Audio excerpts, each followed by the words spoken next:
Happy days, you wanna go Bayern Munich. Little 2-2-2 3E2 Bayern Uni driller. Happy days, we get a new and upcoming star. How about Florian? Florian. How art thou, Florian?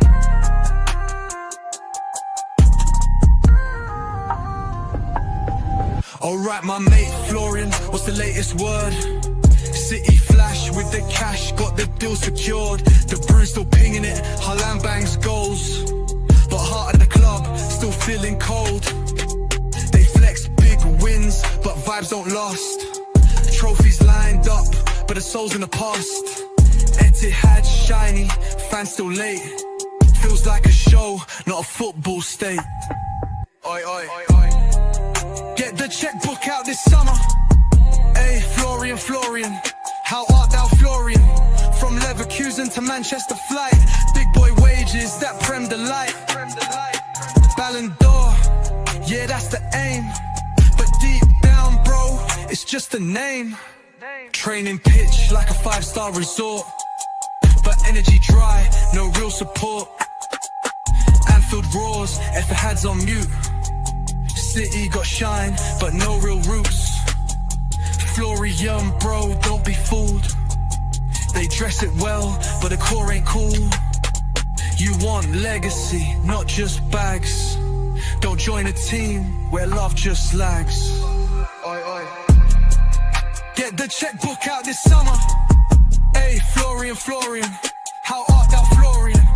Manchester wants ya, stats look peak. But players know what they really seek. From Leverkusen, don't take that flight. Liverpool's calling, that move feels right. How art thou, Florian?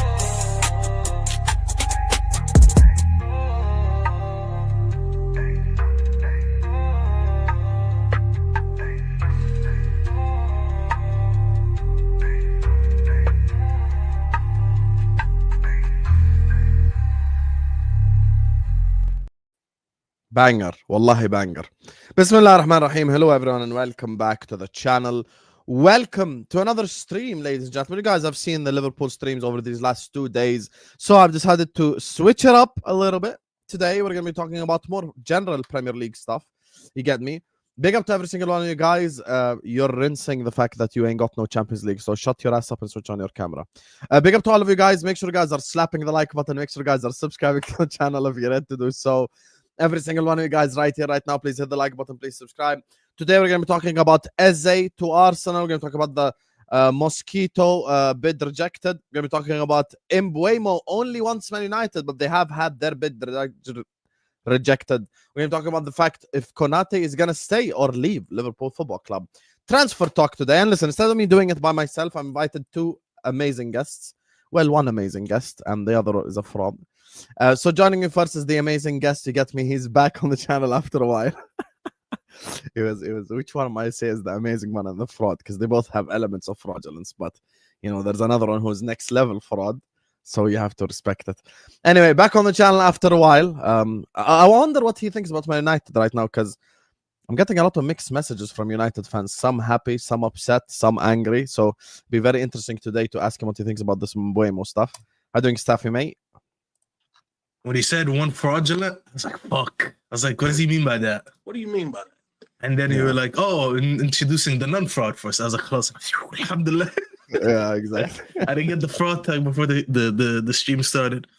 But no, big up, man. Apologies, I feel a little bit under the weather today, so I might sound a little bit congested, but we're here. We're gonna talk transfers. It's been a while since I've been here. I don't know the last time I've been here, but I'm excited, man. I think probably around like 3 weeks ago on one of the shows on like a Tuesday night or a Wednesday. More, I can't lie, but we'll see. Yeah. Joining us next, you get me. He was here last Saturday, so today we provide a third voice. You get me to deal with his fraudulence. He's always causing terror over on Saad's channel, causing absolute mayhem. I'm sure Ashraf will appear in the chat at some moment in time and tell me how much of a bum Solz is. They just have this hatred relationship. How do you think, Solz, mate? Yes. It's the most hated, the world's biggest fraud, the guy with no channel. I'm just here to infest everyone's channels and just cause as much havoc as possible. Yeah, big up, man. Big up for the invite on the channel. Let's talk transfers. Yeah, man. It's nice to be back. I'm rinsing the Wirtz song, huh? In the private chat. You're rinsing it, like, bro. These songs are stuck in my head now. Every time I keep hearing these songs at night. Just Florian. You best hope. You best hope he does well. Who makes these songs? Because that sounded so legit. I was like, wait, what's that song? Yeah, it was like then a very singing words. I was like, wait, this is the AI. I was like, it's not real. The guy, there's like the editor who made it. I'm giving you guys a special, just sneak peek. He's making an Arsenal song now. Interesting. And I heard the first 3 verses. I'll be honest with you. If you're an Arsenal fan, you're gonna get so triggered. I'm gonna be sorry. Like, it's just, but like, I know it's AI edited, but this guy actually makes like proper edit. Like, you saw LB and me, myself and shit, and the stadium and the blah blah blah. So yeah, like, it took a lot of work. Anyway, listen, we are 7 minutes into the stream. We already have 300 people in here. We haven't even started the show yet. Big up to all of you guys. Do make sure you guys are liking the video. Do make sure you guys are subscribing to the channel. Everyone, please hit the like button. Everyone, please subscribe. Let's get the likes up early. I don't want to keep interrupting the show to tell you guys to like and subscribe. So please do like and subscribe right now. So I actually want to start off with a Man United topic because I feel like we don't really speak about Man United that often on this channel. Mbuemo only wants Man United. That's the latest news. Basically, yesterday I think Ornstein came out and said that Mbuemo only wants Man United, but you did get your bid rejected. I think 62.5 million was the bid that was mentioned. What do you think of this whole Man United transfer situation, Staffy? About Mbuemo or just in general? Mbuemo and generally, but start off with Mbuemo. Yeah, unfortunately, the bid got rejected, but it's one of those where, it got rejected because they're trying to probably work on a better payment structure, or they're trying to ask for more money, if not both. And I don't think anyone sits here and they're like, oh, yeah, now Mbuemo's not going to United. I think we all know he's going to United now. It's going to be a matter of when and for how much. And it's a little bit annoying, I'm not going to lie, because it feels like we're still stuck. For me, at least, it feels like we're still stuck in the Glazers era. Because one of the things that we criticized the Glazers for, or not the Glazers, but like the Glazers regime for, is that we were just bad at transfers. We take too long. We pay a lot of money. We're bad at sales. And we're 2 days away from July, and we only signed Cunha, who we paid a transfer release clause for, so we didn't even negotiate really a fee. So we paid a release clause. And then you got Mbuemo, who we got the here we go for, I think it was June 10th, I think, when we got it. So that's 18 days since we got the, I think it was it wasn't a here we go, it was the Ornstein Bumba when we got it. And then we still haven't figured out a fee. And Ben Jacobs came out on Twitter, I think it was on Terry's channel. He said that United basically are not repeating the mistakes of the past. The reason they haven't submitted a second bid already is because they're taking their time addressing everything that Brentford want. So they're going to take their time and make sure that when they submit the next bet is going to be good enough that it doesn't get rejected. Well, here we are. It actually took about 17, 18 days. You did submit a second one and you still got it wrong. So it's like everything you told me why it's taking so long ended up still not happening. I thought we were doing this for this long just to make sure that, hey, we don't want to piss off Brentford. We want to go somewhere around their evaluation and also somewhere around what we want to pay for him, somewhere around the payment structure that they're probably expecting and what we want to do. So instead of just going back like amateurs and just submitting second bid, third bid, fourth bid, they're like, no, let's take our time. We'll go over why they rejected the first bid and take our sweet ass time to make sure that the next one is going to be so good that they're not going to reject it. And they rejected it. And it just feels like United of old. Terry's going to come off online and always twerk for Ineos and for the club and say, oh, we got to give them time. They're working hard. They're doing this. They're doing that. I'm sorry, bro. When people tell me, oh, but what do you expect them to do? What I expect them to do should have been different than what we were used to. I'm not sitting here making any crazy demands. I'm not even saying Ineos out. I'm just saying that you guys came in knowing the situation that we were in, and you said you're going to make it better. So far, I'm not going to lie, it just feels like a lot of the old. We're paying release clauses, and then we're getting first and second bid rejected. And we're probably going to pay about 70 million for Mbuemo at the end. And that might not be... And it looks like as well that he wants wages 200 grand a week. I don't think the wages are going to be that high. The wages are going to be... It's been rumored that it's going to be somewhere around 150, 160. I don't even care about that right now. The whole idea is that we're going to be paying a fee close to what they demanded from the beginning. From the beginning, they wanted Cunha money. So it means United are probably going to pay like 60 mil plus like 10, 7 in add-ons, which is close to 70 mil is what I'm saying. So what did we do this whole time if we're going to end up paying that money anyways? And I'll tell you what's going to be the excuse, and Terry's going to do that again. He's going to come out and say, oh, well, they were demanding 50 down, and then the rest over 2 years, we worked it to 4 years, and we're only putting 20, 30 down, which is good because it means the more money we save right now, it means the more players we can sign this summer. But I'll be honest, I just look at the whole negotiations, and if that's the only positive you're leaving with, I don't think that's major. I don't think you're such an elite transfer negotiator if it takes you this long to come up with this, because that's the same thing you did with Cunha. You paid the 62.5 release clause. What was the gain that we got out of the long transfer negotiations? Is that instead of paying it in one lump sum, we're paying it over 3 years. Great. That's great. I saved money for this summer, but guess what? I'm still paying the 62. I don't think it takes that long just to agree on that. It's not good enough in my opinion. The thing is, I was watching yesterday, I think it was Said's channel, and they were talking about like the wage structure and all this, and the way like how much money players get paid at Man United and all this. I know Solz's club as well struggles with the whole wage structure thing as well. Same kind of concept. Thing is, like with Mbuemo, at the end of the day, he probably is worth 60 million. Like, I'm not even just defending the owners, it's the truth. I do think he is worth 60 million, considering today's market as well. Like, today's market is a mad market at the end of the day, and you do need like some form of like realism when it comes to this conversation, because Mbuemo is worth 60.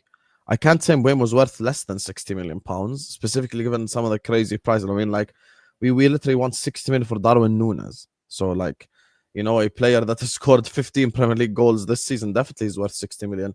And I think it's the perfect player for Man United too.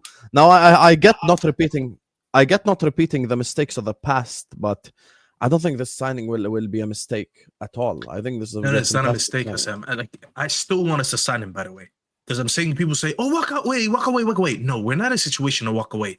Yeah, because if we walk away, what am I gonna do? Play with Højlund again? I can't do that. So still, I do want us to get United Mbuemo. Yeah. But you just go from like, oh, this was a bargain to, oh, we're paid fair market price, to me just at the end of the day, I bent over and paid what Brentford wanted anyways. It just feels like you just spent so much time negotiating and didn't really get anywhere. That's all I'm saying. Yeah. No, I think 100% agree with a lot of what you're saying. Look, I think you guys are very, very lucky to even be getting Mbuemo. Genuinely, I don't know what the project that was pitched to him was. I don't know what the situation's been with Amorim and Mbuemo. He's obviously done something very well there, because to get to even be linked to that sort of player, I think is very, very good. I love Mbuemo. Always spoken highly of him. I think he was brilliant last season. He's been one of the best wingers in the Premier League for a couple of years now. His numbers, efficiency, especially with some of the players we're linked with now, players like Sesko and other top attackers that are going for 70, 80 million and scored 10, 15 goals in a season. Like, Mbuemo actually puts up the numbers, and he's actually playing in a worse team, and he's one of the best players in that team, if not the best player for Brentford, and obviously after that, Wissa. And yeah, man, I think whatever you guys do to get it done, you need to get it done. I understand, Staffy, why clubs over-negotiate, because ultimately installments does help them. The less money they spend in one summer, the more they can go and spend on other players. And obviously, Amorim knows he needs to buy a lot of players. So he's trying to drag it out. But I definitely don't think they need to drag it out too much. But why I think they're taking a lot of time, guys, is because they know Mbuemo only wants United. And this is the problem. When a player says, I only want one club, clubs can start taking liberties and taking time to negotiate and going back and forth with the Brentford and trying to get the best terms. Why? Because they know the player wants them. Similar to Nico Williams now for Barca. Because Nico Williams wants to go to Barca, you know what? Big up Football Carnage, whoever you are, innit? It's calm. It's calm. Anyway, what I'm saying is because Nico Williams wants to go to Barca, regardless, okay? Barcelona are taking a lot of time with the negotiations because they know that Nico Williams isn't going anywhere else. And Mbuemo is tied in now. He's tied in to Man United and he wants Man United. What I don't understand is why Tottenham aren't going for him. That's my thing. Because he rejected him already. What's the point? No. That's what I'm saying to you. Why did he reject him? That's what I mean. I'm questioning that move because Tottenham, in my opinion, finished in a better position than you. They've got UCL football next season. They've signed their previous manager, who he was playing his best football under. I can't see any reason why he would rather go to United other than maybe salary. You know why. You're an Arsenal fan. Don't sit here and pretend you don't know why no one wants to go to Spurs. No, I know that. But if I'm looking at the track history, I'm seeing a lot of big players that have gone to United, especially in that position, have failed. Yeah, but you think he's gonna sit there and be like, "Oh shit, I'm gonna go there and fail. I'm such a scrub." Of course not. He actually thinks he can go break the cycle. Everyone does. It's like a girl who got her heart broken, and you're speaking to her. You're like, "Yeah, I'm gonna make her life a lot better.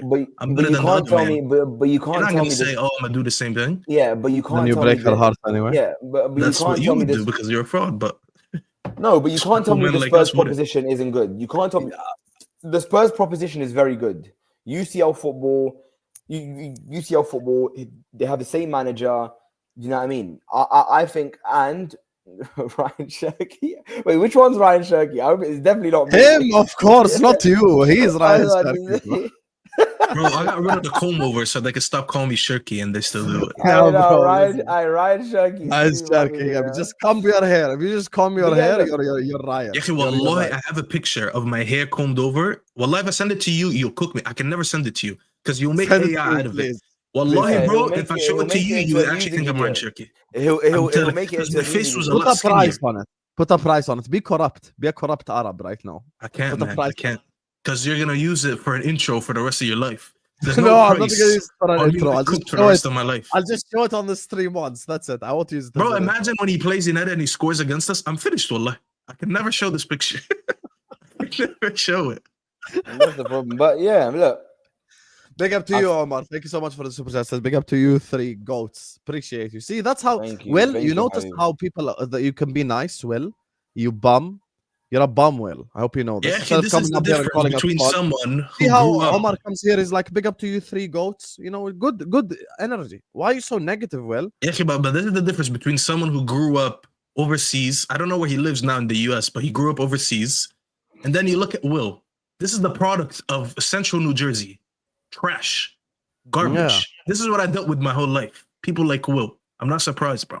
Will hype. Yeah, but I want to ask you a question, Solz, because you're the one saying this. Thank you so much, Omar, as well. As I said, guys, make sure you guys are liking. We have 500 people in here. Let's get the answers up right now. Let's get the answers up. Let's get the likes up right now. Here's the question I want you to answer. You're saying about the Spurs thing. We all know Spurs are like, come on. Like, where are we going with this, Solz? Do you really think that Mbuemo should have went to Spurs just because they have Champions League football? And that's actually more telling, by the way. And their previous manager. Yeah, okay, that is a fair point because he's played under Thomas Frank. And played well under him. Yeah, that is actually a fair point, but I think that's the only reason why. Other than that, like, Spurs are a failed institution. We all know this as an institution. And we talk about like historically as well. Like, no one want to play for Spurs, bro. No one. Yeah, but it's more telling, by the way, on Spurs that they got Champions League football. And they got the same manager who managed them over the last, I think, 2 seasons. I don't know if it's 2 or not. and he still said no. It's like your dad works for a company and he's like, Hassam, I got you a job, and he said no. That is so weird. That's something. But again, I do think. But you want to know why? But I'd like to know. Spurs are not even like contenders for the UCL or something. You know, if Spurs were like looked at even as like, let's say like 7th or 8th favorite, I'd get it. But they're not even like top 10 favorite clubs to win it. Yeah, like. But still, Hassam, trust participation, me. basically. Let's be serious. Hassam, trust me. When you play in the UCL and you're a player who's never played in the UCL, even if you play 5, 6, 7 games and you don't win anything in the UCL, but you compete in against the teams and score goals and have good individual performances, that gives you a lot of street cred. Your name now becomes a lot bigger once you start scoring goals and playing well in the UCL. Trust me, because everybody watches the UCL tournament. For me, I think cred regardless. The guy's one of 5 players to score 20 goals last season in the Prem. No, he's got street cred. To go to Spurs and score a couple goals before they get knocked out from the Champions League for us to look at him and be like, oh shit, look how good Mbuemo is. We didn't know that. He's got street cred in the Premier League. He's a credible Premier League player. But I think in Europe, no one's talking about Mbuemo yet. But if he went to Tottenham and started scoring against big teams in the UCL, players start noticing him and people start talking about him. That's how things work, especially when it comes to European football. But I think the salary, I think salary is the big thing here. Man United, yes, Man United are a big club, and I know why he wants to go there from a generic size of club perspective and fan base and things like that. But I think salary is a big thing. Man United are offering him the most money because obviously Arsenal went in for him. Arsenal had a link for him. And we weren't able to offer him first team football. So I completely understand why he rejected Arsenal, because he wants to go and play for his national team and he wants to play consistent games. And ultimately, we've seen players would rather go to another club who's in a worse position and play more minutes than go to a club where they're going to sit on the bench, right? So I understand why he rejected Arsenal. We were never going to pay the 250k a week and we were never going to start him. So it made no sense. But I think with Tottenham, there was a lot more of a credible argument as to why you'd go there. But ultimately, look, Man United's a big club. They're always going to have Paul. Even if they finish bloody 15th and, you know what I mean, lost the Europa final, they're still going to have big Paul because they're Man United. You know what I mean? And they can offer the best salaries. And as we know in football now, we've seen with many top players like John Duran and all of these big stars that have gone to Saudi, money talks these days. Players aren't just thinking about their careers now. They're thinking about money. You know what I mean? They're not thinking about, oh, I played for Real Madrid. They're thinking about, I'm earning 300-400 grand a week. And Man United are willing to offer one of the highest salaries in the Premier League. Isn't Man United a failed institution as well? Yes, but failed by their standards. No, failed by any standards, they'd be successful. No, failed by any standard. Football every couple of seasons. You know, every 3 seasons you play it twice or once or whatever. Win a trophy once every 2 years or so. By Spurs' standards, they're a successful institution. Yeah, but Hassam, you know, Man United have just had their worst season in the history of their club. In the history of the Premier League, yeah. Fact. Do you know what I mean? So ultimately, you can't. And how can they get out of that? By signing Premier League proven players. Yeah, I know. No, there's some good players in there. I'm gonna kill that Premier League proven bullshit. I saw what you said yesterday, but you're not in City's place right now, or Liverpool. If you were challenging and you needed 5 players and you signed 3 players outside the Premier League, Adi. If you signed 4 players outside the Premier League, Adi. Not really, bro. Wallahi, it's a myth, bro. It's just because you won the league, and you won the league, and to win the league again, you're going to sign 2 of your 3 players outside the Premier League. If you wanted to really repeat, why wouldn't you go and just buy a bunch of Premier League players? Yeah, but we signed Kirk as the best left back in the Premier League. We're looking at Mark Gahey. Yeah, we're looking at Mark Gahey, so that's a centre back that we're gonna like 80%. We're gonna your best signings from where, Hassam? And the striker that's our main target is who? Isak. That's the main target. Yeah, but Staffy, watch a whole intro of who? Okay, okay. If Man United were challenging and they needed 3 players, I would say go get the best player available in said position and end of, regardless which league they're from. But because you're finished 15th and you need to get considerably better, you can't right now rely on players who need time to adapt. And that's not true. Okay, let me debunk you. I'm gonna debunk you something very simple. Let's say United signed Reinders instead of City, and they signed Shirky, and they signed, who did you sign? Wirtz, even though Wirtz and Shirky probably don't get together. Let's just pretend Shirky is gonna play on the right. If United signed Wirtz, Reinders, and Shirky, would you say those are bad signings? You wouldn't. No, I wouldn't say that they're bad signings. But as an example, exactly the point. Let me answer it. I wouldn't say that they're bad signings. However, Reinders and Shirky, because they're both not world class yet, unlike Wirtz, I would say that they would take much longer to succeed at Man United than they would do at Man City. Exactly. So that's And like if you- adjustment period is made quick by Pep Guardiola. It's made quick by the team around him, the spine, all this. But the And same not only logic that, you could say for Hussam, and Cunha not only and that, if Mbuemo, you though. no, but if you would have signed, No, hold on, you but then- can't. No, Hussam, Of course, let me land because the they're point. still coming from into bad team. Into a bad team. You know, Yeah, but haven't been playing Cunha good and football. Mbuemo have went away to the Etihad, have went away to the Emirates, have been to all the stadiums, have tried Yeah, and know not- the like and not speak, only know that- the league, know the language, know And the look, yeah. Reinders and Wirtz and them have been playing in the biggest stages. It doesn't No, have to no, be but- necessarily in just the No, Premier no, but League. if you, Yeah, but I Wirtz think is a player, Reinders, a good player, bro. different. The only Wirtz is benefit you world class, get that's from buying a Premier League proven player is this: they're just used to the country, so they No, might be a little bit no, adjusted I- to the physicality of the league, and that's it. And I agree with that. I'm not taking that Yeah, but away. you can't even afford There's the no adjustment set period. rule that when you, You can't sign even more afford the Premier League. adjustment period every Yeah, time maybe you listen start to in me. the Premier League. Just You listen to me, can't. because I did this yesterday on the terrace, and I told Terry to pull up all the signings that City did over the last decade. Yeah. It was a ratio of like 30% to 70%. They went 4 years in a row where only 3 players they signed, and we're talking about starters, like players who come in and they actually play in the team. They were from the Premier League, the rest from outside. There is no rule that proves to you that when you sign Premier League proven players, you end up being good. Because we signed some busts from the Premier League as well. It just depends on how good of a team you are and how Yeah. you integrate them. It's Yeah. a myth when people think if you sign Premier League proven players, oh, you're good now. Oh yeah, there's no. You're almost guaranteed they're not going to fail. Cunha could be a bust next season, and Mbuemo could be a bust next season. If we sign anyone else from the Premier League, there's a very high risk that they might not Yeah. work. Okay, and there that's are not no down to them there where are they no came from. but hold on. It's down to us. but let me but just why would- respond to Solz, please. There are no guarantees that Cunha and Mbuemo won't flop, but they have a smaller chance of flopping. That's only my point. When you look at Manchester City, I understand the point that you're making with Manchester City, but Manchester City have had a core, a spine that is close to winning and /won 7 league titles in 9 years. Manchester City are a different proposition because when Reinders walks into the City locker room, when Sherky does, when whoever Ait Nouri does, they now have the likes of Rodri around them, the likes of Haaland around them, the likes of Diaz, Akanji, Ederson, and Pep Guardiola, who would help push them to the level where they can become a Premier League winning side. Man United don't have that right now because Man United finished 15th. So Man United needs players who have adjusted already, who know the league already, who know the language already, the country already. You who have just been need to all good these footballers, stadiums. bro. That's all I'm saying. And They you just know need good something? footballers. No, and you know We something need with, good like, footballers, period.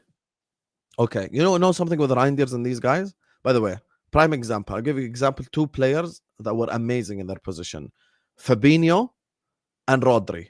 Both of them took a while to adjust because Liverpool can afford for them to take a while and City could afford for them to take a while. United right now can't afford to take a while, specifically as well given how difficult your start is, because your start at the Premier League is horrendously difficult.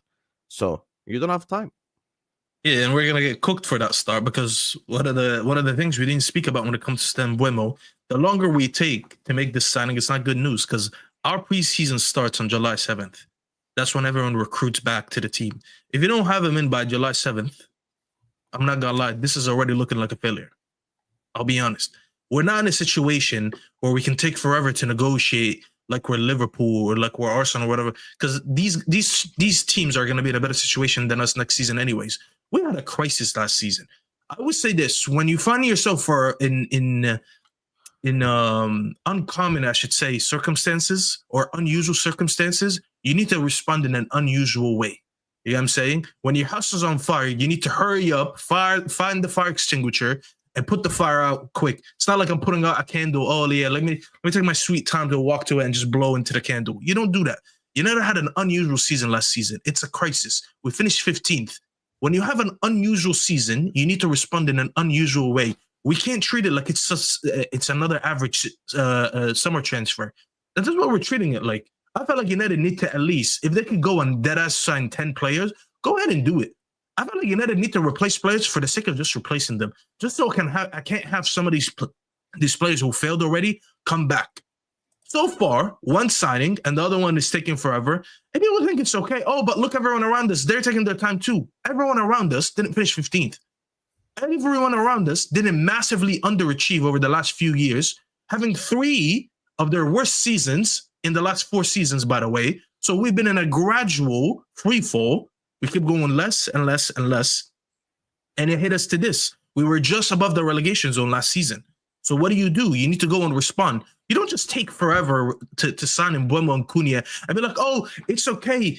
We'll sign a striker on the last day of the season because it's going to take us forever to move on Marcus Rashford. By the time it comes to me signing a striker, if that happens, that means 3 games are already gone.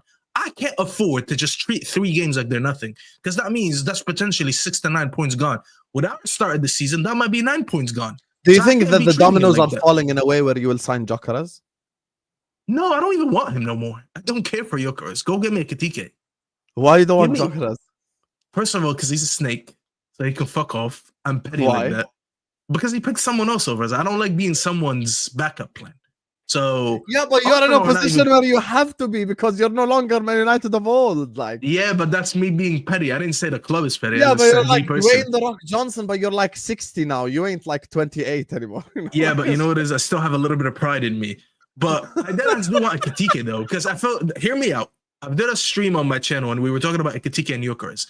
I generally rate Ekitike as a footballer higher than Gyökeres. Yes, Gyökeres is a high volume scorer, but bro, there's multiple reasons why I don't want Gyökeres anymore. And now I understand why clubs like you, like Arsenal, are actually hesitant to go for him, and they're looking at Sesko first and look at the other place first. First of all, the guy's so one-dimensional on how he scores goals. I watched so many of his comps and so many of his goals. I'd say 80% of them is him running down the left, cutting to his right, and just hitting the ball with power. I didn't see any headers. He barely scores with his head. Doesn't really take free kicks. And his best attributes is just pace and power. And to be fair, if you nullify that in the Premier League, what else do you have? Ekitike, on the other hand, first of all, Ekitike at 22 is way better than what Gyökeres was at 22 because you're comparing a 27-year-old to a 22-year-old. At 22, no one knew Gyökeres. At 22, everyone knows who Ekitike is.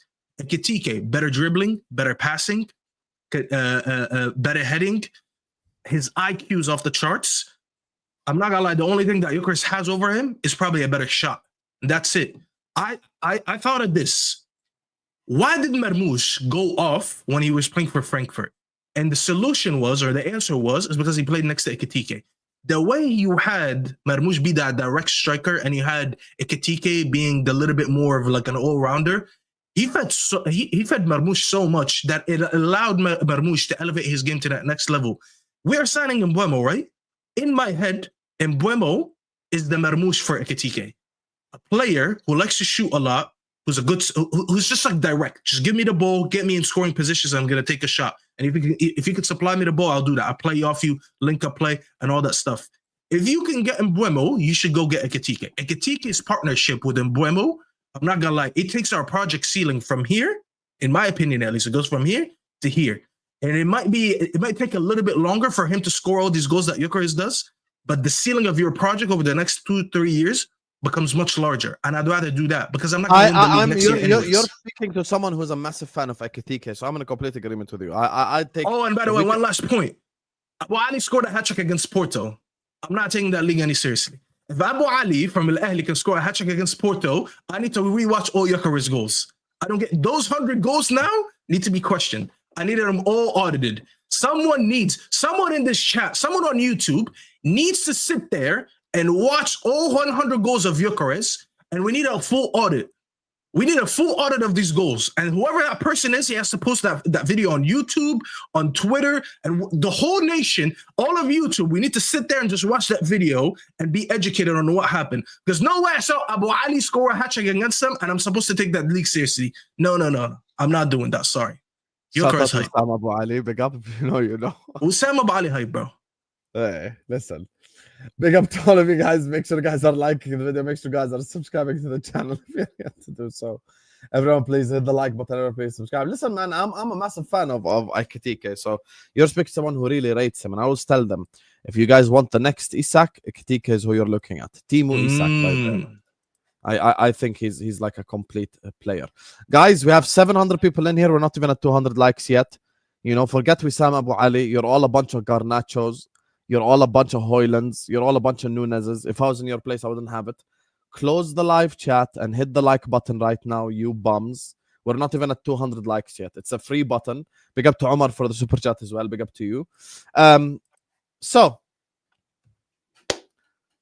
Solz, Habibi, what are you? Did the baddie pass by in the street or something? Look at Solz. He looks depressed, bro. He was staring at the No, window. bro, I'm just Why listening to depressed? Drake. You just come to the Arsenal section. You're depressed already.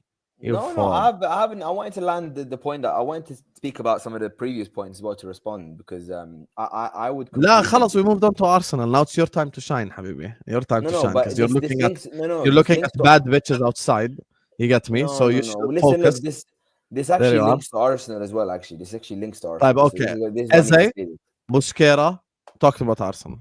No. I will talk about Arsenal, but I need to say what I need to say because it's stuck in my head now. Say it. The argument about the argument about prem-proven players not being aren't better than going for a player overseas. I agree that individual contributions, when you look at two players, yes, a Wirtz is obviously going to be a much better signing than signing someone like let's say an Norgaard who plays in the Prem, for example. Maybe because Wirtz has better numbers, Wirtz has performed better over the last year, etc. But overall, when you look at players that are similar, I will always prefer a Prem-proven player because the adaptation time is usually a lot less. I've seen too many signings that have come from abroad in recent times that have come to the Premier League and needed a long time to adapt. And even after the adaptation period, haven't succeeded. Players like Anthony, players like Sancho, a lot of players that were playing, having very good seasons. Di Maria even had a bit of a tough time when he came to Man United.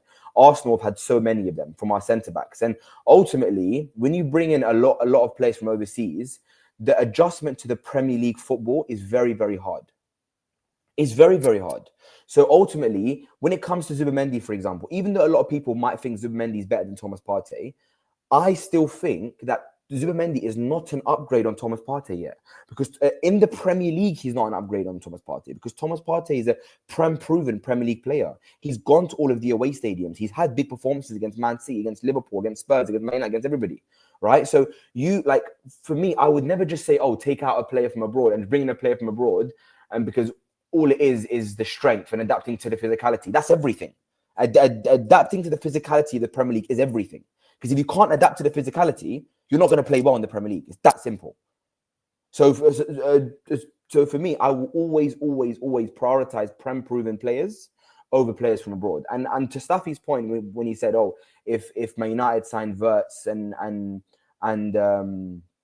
let's say he mentioned 3 overseas players that Reinders, I said Wirtz, Reinders, and Shirky. And Shirky, are they good signings? They'll be amazing signings. But then if you signed, for example, if you signed Mbuemo, signed Wissa, and signed, let's say, a very good Prem midfielder who's experienced in the Prem, I think those 3 players would have more instant impact than 3 that you just mentioned Liverpool signed. Genuinely. And if you guys want to win now, and you guys want to win you guys want to win right now, that's going to be the most important thing. Who can come in quickly and who can change things up quickly. So does that apply to Eze then? Because that's who you're linked with. Yeah. Look, that definitely. Look, I think with the Eze signing, look, I said it. I've been saying it on a few streams over the last couple of days. Look, Arsenal's recruitment strategy is fucked. It really is fucked. We are fucked, and a lot of people are going to say I'm over exaggerating. I need to chill out. But ultimately, when it comes to recruitment, we're back in the same bullshit issues that were happening to us every year. We have these long-term targets like Nico Williams. Ornstein confirmed we've had Nico Williams our main target for 2 years. It took him 2 years for him to say, you know what, I don't want to go to Arsenal. Fuck Arsenal. I'm going to prioritize Barca, whatever they're fucking paying me. Okay, so our main target is gone. Okay, Rodrigo's likely to stay at Real Madrid. He's still posting tweets and pictures twerking for Madrid. I doubt he's going to leave Real Madrid. And if he wants to stay and be a player playing out of position and things like that, a lot of Madrid fans are saying Rodrigo is not in their best team for next season, especially with like Fran Garcia and other signings. So it looks like Rodrigo is unlikely. We have no strong links to Lookman. Barcola's renewing with PSG, right? And Rodrigo staying. So basically, I think our only realistic options now are Semenyo or Eze. And Eze is obviously, look, I really rate Eze. I think he's a very good player. I think he's top quality. I think he's been Palace's best player now since Elise left. And for people that are saying he's a 10, he plays through the middle. If you watch a lot of his games last season, he played from the left. The game against Man City had some unbelievable moments from the left-hand side. If you look at his heat map, he does come off the left a lot, and he drifts to the left of the 10. My only problem with the Elise signing is this: if we were to get Elise and Arteta wanted to put him in on the left, he can't play him in the Martinelli position. He can't play him as that Ulisse. wide. Why are we talking about Ulisse? Ulisse's not coming. Eze. I was to say, damn, Ulisse. Well, I was just having on something. I was sleeping. No, I was having an argument about Elise on a. I think Arsenal fans who are looking at Eze playing in the 10 are absolutely bullshitting. No, he's not looking at them. That's You're rubbish. Absolutely bullshitting, and he's talking about a universe that doesn't exist. Yeah. Guys, forget what you think. Arteta is not going to drop Martin Odegaard. No, Martin he's not. Odegaard is the captain. He needs to play with him there, though. No, he's not. That's never going to happen. That's never going to happen. I'm saying people are talking about Eze being the backup for Odegaard, which is that's rubbish. That's copium. If Eze signs for Arsenal, everyone know that Eze is going to be the starting left winger, because that's where he played at Crystal Palace. Solz is spitting right now. But Hussam, here's the problem with the signing, right? Arteta likes to play his wingers as touchline wingers on the far side and left mid. That's when he needs to adapt. Forward, right? And in my opinion, Eze is not that sort of wide player. If you're going to play Eze in that kind of Mane, Salah wide forward position, that makes sense. Playing in that wide forward position. But playing Eze as a touchline winger is never going to work because he's not that sort of winger. So maybe Arteta is going to bring him into play on the left and adjust the way he plays and play him as a wide forward coming off the left /10. I don't mind that. And I think he's a good signing. If I had to choose between him and Semenyo, I'd choose Eze. I think Eze is right now, as of today, based on all of our genuine links, he's our best option. That's not the question, Habibi. You're very cheeky. You're a fraud. The question is not between... No, because you are here next to two sharks. Do not lie to the audience. The question is not Eze or Semenyo. The question is Eze or Rodrigo, mate. That's the fucking question. Obviously. Yeah, you know what? I think it's disrespectful. That's the question, mate. I'm going to answer. I think it's disrespectful. About some damn Semenyo. No one worries about Semenyo. Those have Semenyo. We know just Semenyo. It's not that. I just told you. Asking the question, is it Eze or Rodrigo, is disrespectful to Rodrigo. Obviously, it's Rodrigo. For any day so of the week. now we're going for Premier League non-proven players. Yeah, Allah. The beginning. See, here's the problem. Hussam, here's the problem. If you listen to what I said, Staffy, at the start, I said, when you're looking at world-class players who are better than the other player, obviously still going abroad. But when you're looking at similar players in the Prem and abroad, Prem-proven players are going to succeed faster. That's based on data. I just used an example that you debunked, and it wasn't what you just said. Because Wirtz, Reinders, and Shirky to United would change United's life. And you said, but if United found a situation where they get Mbuemo, Wissa, and Cunha because they played in the league already, it might be more beneficial for United. But then you're sitting that's here. That's not what I said. See, no, Staffy, no. Quote me correctly. I said if you get the Prem-proven players, they're going to have a quicker impact. They won't need adaptation time. But that's what you said. It's better for the club because they have a quicker impact and less adaptation. That's fine. So why can't you use the same logic for Rodrigo and Ulisse? I am using the same logic. See, now you got me saying Ulisse. I am. I am using Ulisse. I am Ulisse is not Bayern. Eze. I am using no one say Ulisse in the chat. It's throwing me off. It's not Ulisse. I'm using the exact same logic. If Eze came now, I think Eze could have a quicker impact to the league. Because why? He's already playing in the league week in, week out. But you'd still take Rodrigo. You just said that. I would still take Rodrigo because he's a much better player. Why can I want the same?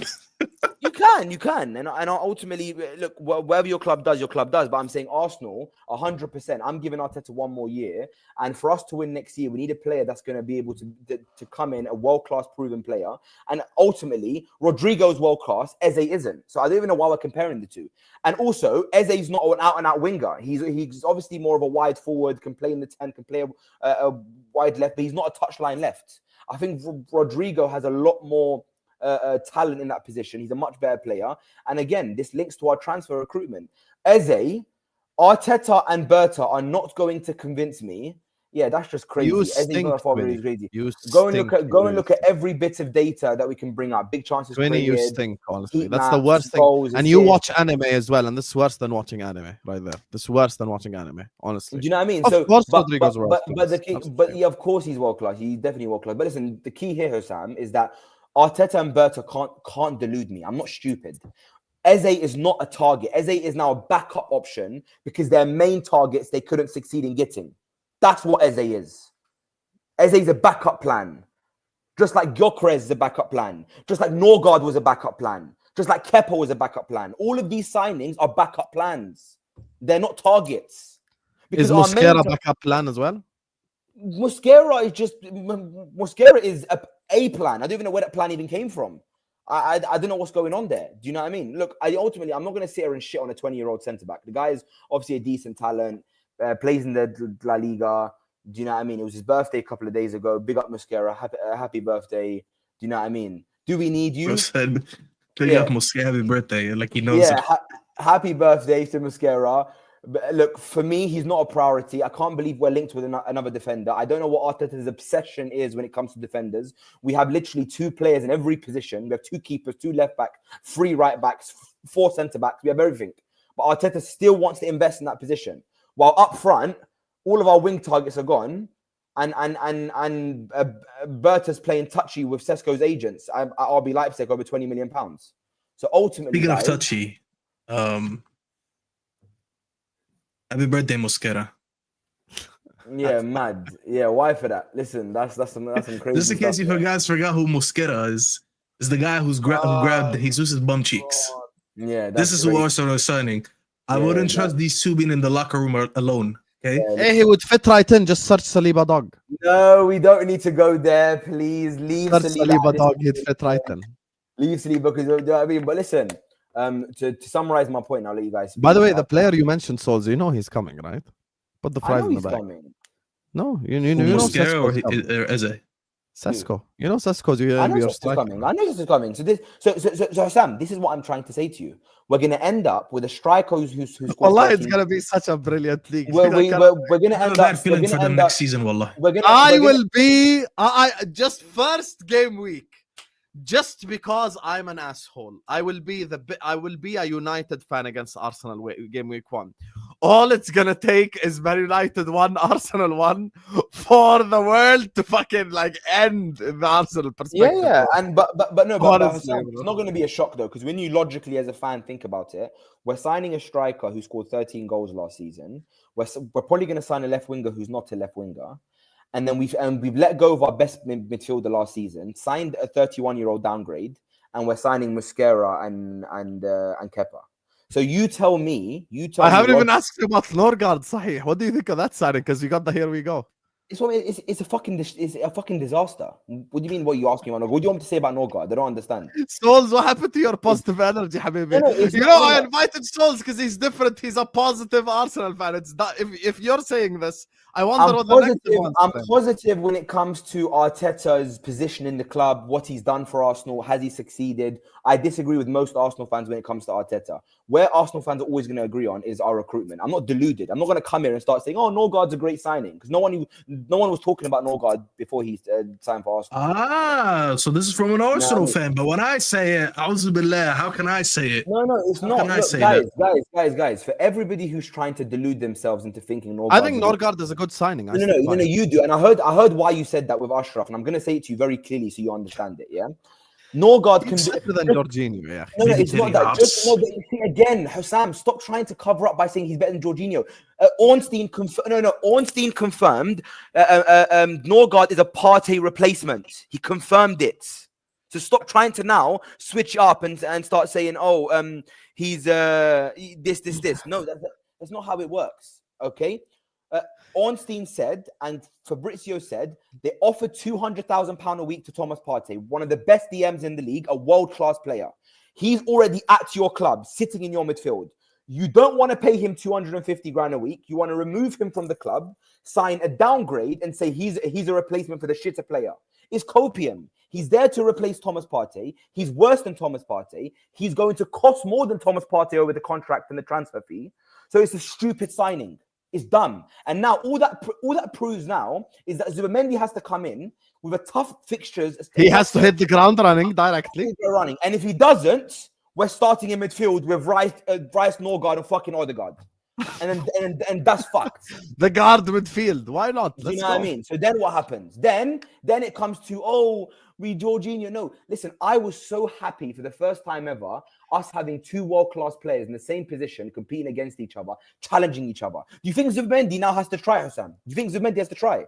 He knows what's going to happen. He knows he's going to play week in, week out.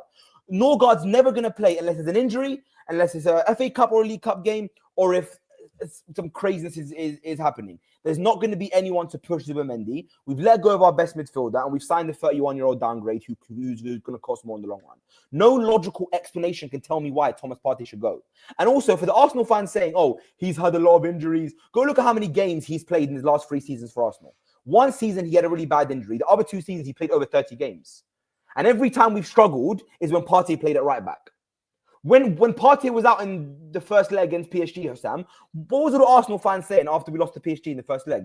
Oh, but guys, we didn't have Thomas Partey. Don't worry, he's coming back in the second leg. He was out in the first leg against PSG. That's why we didn't play well. But now you're happy you're sold. It's just delusion. It's you're screaming. Let me just say this because I'm the only one that. Well, shout out Solz, man. I thought you guys told me he was deluded. Yeah, and he's I just thought up Arteta's ass, and he really isn't. You know, like it is what it is. Fair. Solz is Solz man. Well, I W Solz today. Guys, we're not even at 200 likes, by the way. Solz is out here. He's drinking water because his brains are popping. We're not even at 200 likes. Someone in the comments said, "I miss positive souls." Listen, I'm still very positive, guys. You know, I'm still deluded. I'm the deluded guy. Remember, but listen. I have to be honest about our transfer. Do you know what? Because I want Arteta to succeed so much next season. I really do, and I want him to have the best tools to be able to go and challenge these flipping bums like City. Okay, let me just say this. Zubimendi and Partey is better than Zubimendi and Norgaard, of course. We all agree on this. But Partey and Jorginho versus Zubimendi and Norgaard is a different conversation. But because Norgaard, in my opinion, is better than Jorginho. He's simply the Jorginho replacement. There is one thing that you said that no one can disagree with, even if I'm not even gaslighting, I'm not even bullshitting, I'm being honest. Here's the thing. Zubimendi now is under pressure to hit the ground running. 100%. Because Partey is not there. So if that is your argument, I agree with you 100% that Zubimendi now has to come into Arsenal, hit the ground running. He don't have time for BSing. He don't have time for any of that shit. He needs to hit the ground running ASAP. That I agree with you 100,000,000%. My only issue is, look, Jorginho walking out through the door. In come through the door, Norgaard. Younger, engine, just a rotational option. Don't be very saying cheap. this about younger. Don't say younger, please. He's literally like 2 years younger. Yeah, come on, man. Don't be shameless. Don't bring that up. Okay, he has an engine on him. He's Premier League proven. Why? You can't be mad at Norgaard signing. No, like no. he's The just reason why 9 million. but Sam, you keep saying he's a Jorginho replacement. He is a Jorginho replacement. Okay, fine. So if he's a Jorginho, okay, don't gaslight. Okay, if he's a Jorginho replacement, Hussam, why did we sign Zubimendi and then offer Partey £200,000 a week to stay on? Because I think that they're thinking that Partey is gonna leave because the club already know Partey is gonna leave. Nope. So why would they offer him a very good plan? Was to have both of them. Solz is actually spitting. You know what? Round of applause for Solz, man. Wallah, he's cooking. The plan was to have Zubimendi and Partey. Just like how your plan was to add Wirtz and keep Szoboszlai. Just like how was City's plan to add Reinders but keep Kovacic or whoever, and add Shirky but keep Foden. Solz is the only one, and when I say Solz, I'm referencing Arsenal fans. He's the only one who's told, see this player right here, this shitty little player, Jorginho with 700 minutes a season, who barely has any relevancy in your team, we're going to go sign a replacement for him. You do not go sign replacements for the condiments. Who gives a fuck? He cares about the main course. He cares about the main meal. The main course is the midfield. And right now, he is going into a season knowing that his best midfield, once again, is only 3 players. He lost Partey, who's been in the league for years, and has been doing it. And in my opinion, he was their best midfielder last season without the Rice hype. Now Zubimendi has to go to replace everything that he's done right away, which I don't think he'll be able to do because I think he's going to take time to adapt to the league. And if they need to bring someone into that midfield, the first option off the bench is Norgaard. You will find yourself in a situation after December where we're sitting here in January or February and the title is slipping away from Arsenal and people are going to say, oh, but do you expect Arteta to win the league with Norgaard? when we're competing against City's midfield and Arsenal and Liverpool's midfield. And this is exactly why he's frustrated. He's absolutely right to feel this way. And Staffy, you know what's worse? People are saying he's a Jorginho replacement. Jorginho was brought in as a replacement. Jorginho was never a long-term target. He was never a midfielder that needed replacing. Jorginho was brought to be as a very, very good backup to backup. Because again, there was Moreno, there was Partey, there was Rice. So stop talking about Jorginho. If Partey stayed, who's your starting three? My starting three would be Odegaard, Rice, and Zubimendi or Partey would challenge each other. And based on who's the backup three? What do you mean? Who's the backup three? If Partey stayed, who's the backup three? We haven't got a backup in every position. What do you mean? We haven't got an Odegaard backup. If Partey stayed, who's the backup three? Just start your midfield options in general. Yeah, we have Moreno, we have Nwaneri in the 10, we have that's it. We have those two, and then we have that's it. So you added Norgaard to that because you removed Jorginho. But then we let go of our best midfielder last season. I agree with you. Letting go of Partey is a mistake, but that does not mean that in isolation, Norgaard is not an upgrade on Jorginho because he is. Hussam, before when Partey was linked about leaving Arsenal, what was the first thing I said on your stream? This is before Norgaard we even announced. No, you were really upset. You said he's our best midfielder. You said I don't want Partey to leave. You said it. And what else did I say? And I said I don't mind Partey leaving, but I don't trust Arteta to replace him with a player as good as him. And what happened a few days later? Berta said, let's go and find a bargain in the Premier League. Who's a decent midfielder who's had a decent run of games, who's probably not even top 10 midfielders in the league that we can bring in and make him sit on the bench just in case my star boy Zubimendi doesn't do well. And that's who we decided. I love But that's what I'm saying. I'm agreeing with you. If your argument is the ground running, I agree with you. I'm actually not Arab, so yeah. So someone said Solz is Arab. Look at Solz, bro. Does he not look like French Montana? Right? Does he not look like French Montana, bro? I listen. If he braids his hair, he's French Montana. Yeah, exactly. There's a lot of tribes in it. What do you mean you're not Arab? You're Moroccan. No, but I mean... Yeah, but you can be Moroccan and not Arab. You can be Berber. Are you Berber? Yeah, I am, yeah. But I'm the same thing. I'm Arab. Not the same thing. The Berbers are the people who live in the mountains. The Arab are the ones who took over the country. Same thing, yeah. Yeah, exactly. That's how we saying the same thing as well. Yeah, because I met a lot of Berber when I came to America. Welcome to Al Jazeera Sports, Habibis. Like and subscribe. Yeah. This is a very Arabic stream, by the way. Look, okay, I want to say something. If your signings are Norgaard, Zubimendi, Mosquera, and Sesko, I'm so relaxed. I am so you are such a manipulator. You're sitting here saying it's a good signing. Norgaard is a good signing. Norgaard is a good signing. Staffy, I want him to do this. Staffy, do you know what I like about Hussam? He puts pressure on himself by indirectly saying this. And I love it because he can say, oh, I'm relaxed. The next season, if his super team and his star team doesn't outclass our shocking signings that he doesn't care about, like Sesko and this and that, then that's fine. He's already committed 20 goals, 20 GA from Sesko in the league. He's already committed that. Sorry, from Wirtz in the league. Scary! Shiver my timbers! Shut up, man! I'm so scared. So scared, guys. Guys, the guys like Sesko and Mosquera, I am shitting it right now. I'm absolutely shitting it. You know, I've only called one Arsenal. Well, you know, I've called one Arsenal signing good this whole summer, Norgaard, and you both are acting like I'm like pro-Arsenal. But you're signing. I think Kepa's a shit signing. I think Zubimendi is a downgrade on Kepa's 100% a shit signing. No, he's not a shit signing. Yes. Name me a better backup in the league. Name me a better backup keeper in the league. Ortega, Kelleher, done. Ortega's not better than Kepa. Carry on. Ortega's not better than Kepa. Why are you... Did you just say Ortega's not better than Kepa? That's Kepa the sole line. Kepa was a starting keeper for Bournemouth last season. There you are. Moroccan Eagle right there. No, that's fine. I'll be honest. If you tell me their career highlights, I don't remember anything good from Kepa. I remember only one thing for Ortega. One-on-one with Son makes the save, City win the league. Wait. That's enough to put him as a better goalkeeper. You don't remember any good memories from Kepa? From Kepa? I mean, I remember good memories as a rival because we laughed at him for years. That's all I remember. Can I tell you another highlights for Bournemouth last season? Can I tell you another backup keeper better than Kepa? Petrovic. So. Kepa, you're telling me Kepa was good last season for Bournemouth, and I agree with you. First of all, why didn't they sign him back? Then you look at their back line. Kirkis went to Liverpool. Hoyson went to Real Madrid. I need to remember the right back. Barnier is going PSG. The whole back line was good anyways. How come he's the only one who's not getting a starting move somewhere else? And I'm Are we allowed gonna just pretend that he was the only reason they were so by the good. way, all these guys are doing just businessman talk, you know, like, oh my god, he cost 5 million. I think he's shit. So why does the price tag matter? No, it matters. Even if he costs Or this guy went to 500,000. Real Madrid. matters. If Will was still here, he'll tell you that.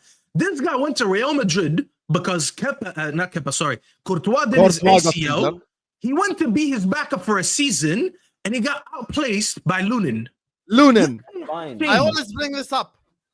Wallahi, That's fine, but I've never seen someone who gets loaned one season to be a backup lose his spot. I've never seen that. Look. Lunin took his spot and then got a contract year after. Lunin made a living because of Kepa being shit.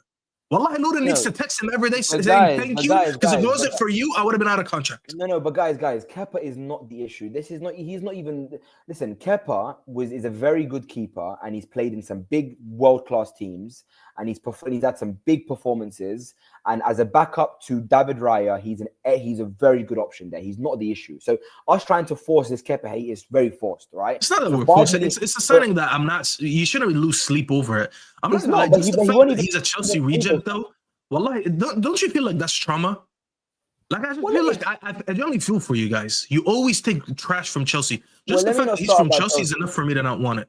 Because I don't understand. I think we must have some mutual agreement with Chelsea. We're flipping linked to Noni Madueke. We're linked to these flipping bums that we just keep getting linked with every single week. Well, Madueke would be a good signing. I actually disagree with that. Yeah, that's fine. Oh my god! Sam, Madueke Olympics today. Sam, haram alik. Let me ask you this: is Madueke good enough to be a Premier League winger? No. Not for a title challenging team. Not for a title challenging team. Not for a title challenging team, Staffy. No, bro, listen, I watched Madueke 3 days ago. Wallahi, the guy's good.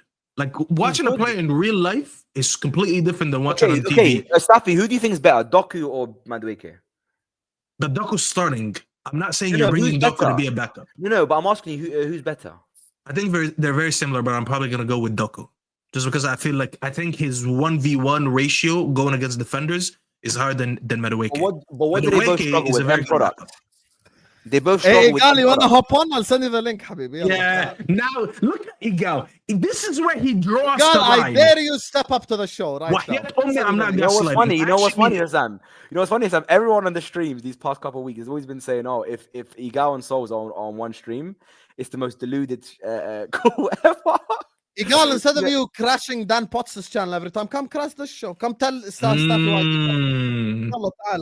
I cooked Igal, by the way, the other day on Twitter. I don't know if you guys saw it. This guy, Wallah Azim Igal, this is when you need to find shame. I said this guy never disagrees with an Arsenal signing. And the day he disagrees with Madueke being a Saka replacement. Madueke would be a perfect Saka replacement.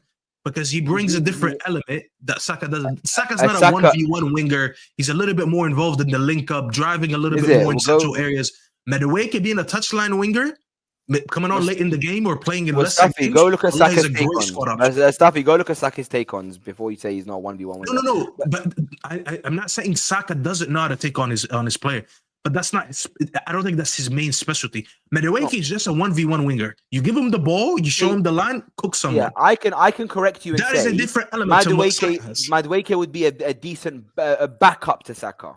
Yeah, that's what I said. I didn't say he starts. No, you said replacement. He never replaces Saka ever. No. I'm saying replacement like during the game. Like if Saka bring Saka off and you bring on Madueke, which is basically a back. Is what I'm trying to say. And we don't want no Chelsea. Oh yeah, I'm sure cooking dinner. Lewis can keep all of his bummy Chelsea players. We don't want no one from Chelsea.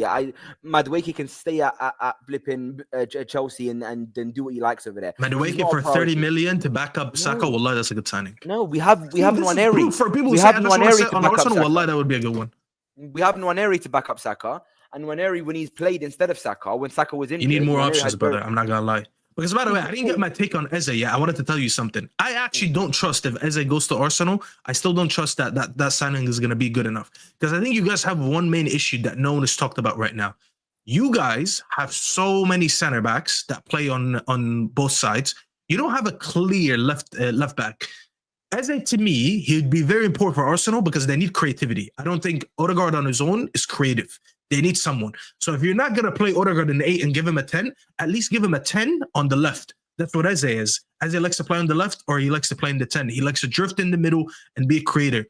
Eze signing is a good signing, but not alone.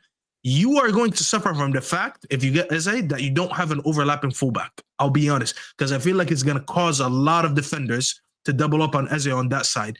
And you need a striker. There's no point of adding creators if you don't have a clinical striker. Look at what City did. Pep, I think Pep, I'm not going to lie. I said he's starting to look washed last season, but he's starting to move different. And I'm not going to lie, I'm a little bit scared right now. Because this guy is adding creators in Shirky, he's adding creators in Reinders. He already has creators in Savinho and Doku, and he added a creator from left back. This guy decided, you know what, fuck it, bro. I have an alien playing up front.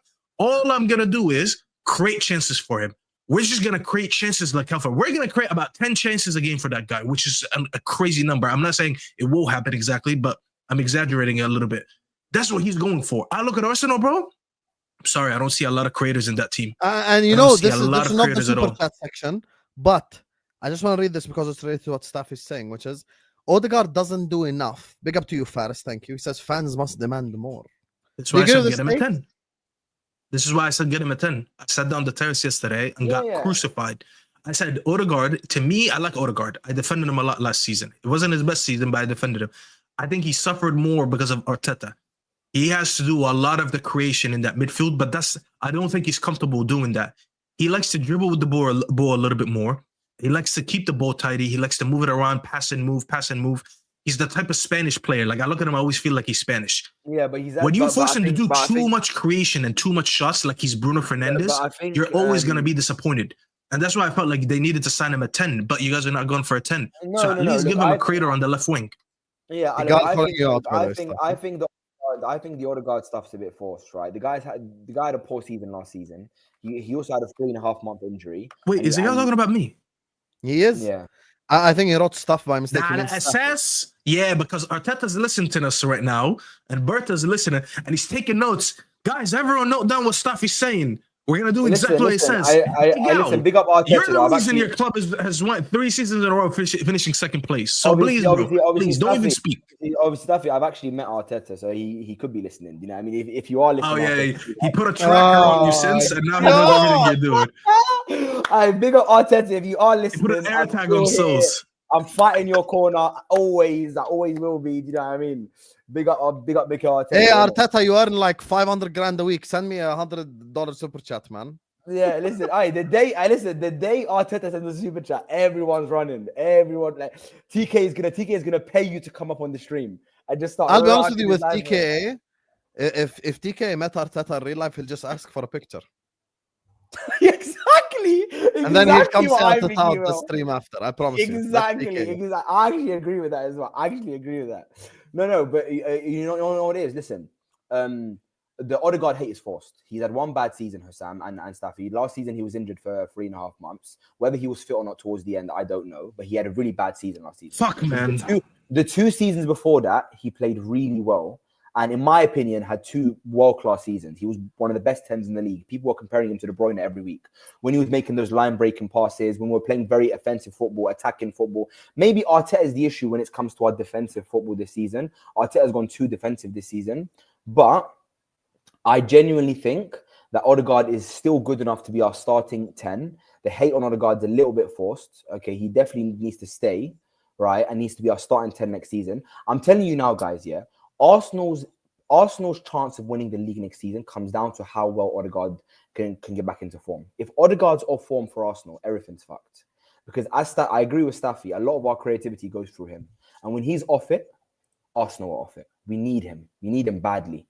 Do you know what I mean? And if he's not performing, play Nwaneri in the 10. Let's have some options there. Let's do something. Do you know what I mean? But it's hard because you're never going to drop your captain. So Odegaard always plays. And when Odegaard's playing bad every week, everyone's going to turn on him. So Odegaard can't afford another bad season. I think Odegaard has been shit this season and it's okay to call it out.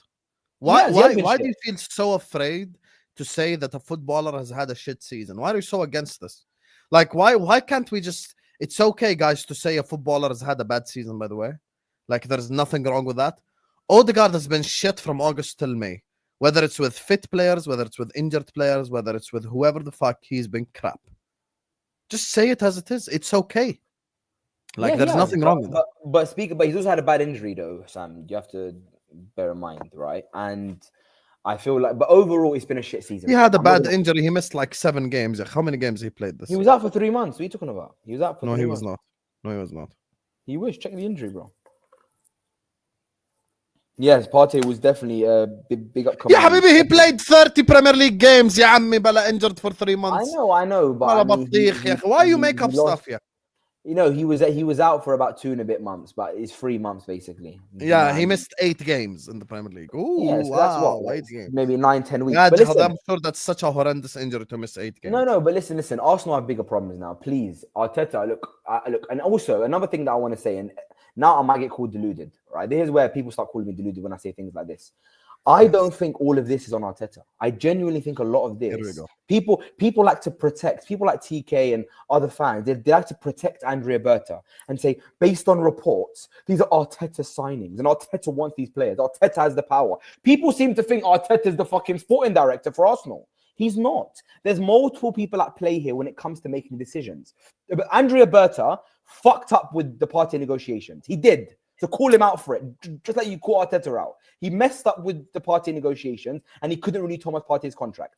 Thomas Partey came out in an interview. I don't know if Arsenal fans have watched it. Partey said in an interview that when he was at Atletico Madrid, him and Berta had a really bad relationship because when Berta tried to renew him at Real Madrid, he was being really stubborn with the amount that he was willing to pay his agent, and he didn't want to pay his agent 10% and a lot of bullshit. So I already knew when I saw Berta and Partey negotiating, it was going to be rocky. But Partey leaving is on Berta, not on Arteta. Norgaard, I don't know who's signing that is, but I can only base it off the sporting director. Arteta needs to be given who he wants to be able to succeed next season. If you don't give Arteta what he wants, there's going to be excuses. Trust me, Hassan, you think Gyökeres is a better signing, and so do you, Staffy. You know, if we get Gyökeres and Gyökeres fails, you know Staffy doesn't. Staffy thinks I don't. Oh, sorry. Yeah, sorry, my bad. But I'm saying if most Arsenal, if Gyökeres has an enemy, it's me, bro. Yeah, but if we get Gyökeres next season and Gyökeres fails, what's all the Arsenal fans going to say? Arteta didn't get his man. Arteta wanted Sesko. Igal, who's cooking dinner right now, will come out with unprecedented circumstances, you best believe. No, so will I. Wow. So Arteta can do no wrong in your eyes then? No, basically. He can do wrong. He just needs to be given what he wants to be able to succeed. He has to be given what he wants. Just like Klopp died. Man. No, just like Klopp died behind. Yeah, but Arteta wants Sesko though. Listen, ask the guy here on the stream, the third guy, what happened when they give Klopp what he wanted and not what he needed. Exactly.